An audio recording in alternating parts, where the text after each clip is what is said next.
Nanindigan naman si late 1st District Representative Martin Romualdez na siya ay makikiisa sa investigasyon ng Independent Commission for Infrastructure o ICI. Kasabayan ng kanyang pagharap kanina sa tanggapan.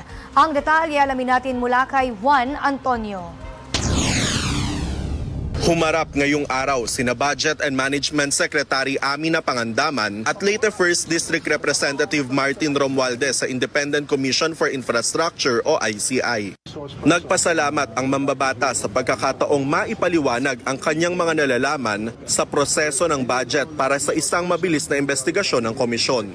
Binigyang diin ito na ang kanyang pagharap ngayong araw ay ang kanyang hangaring ilabas ang katotohanan. Salamat ako sa ICI. I'm very glad that I was invited to the ICI to share my personal knowledge on the budget process.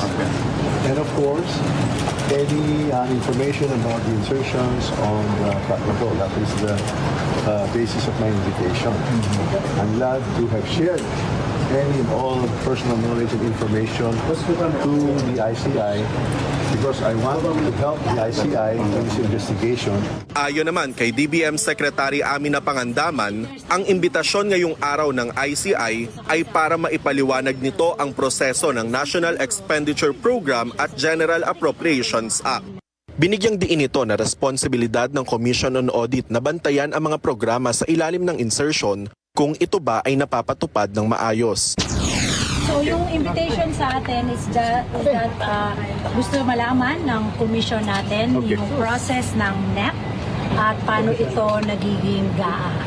At kung paano nagre-release ng budget. So yun yung pinadala sa ating. Para sa totoong balita sa Bagong Pilipinas, Juan Antonio, Congress News.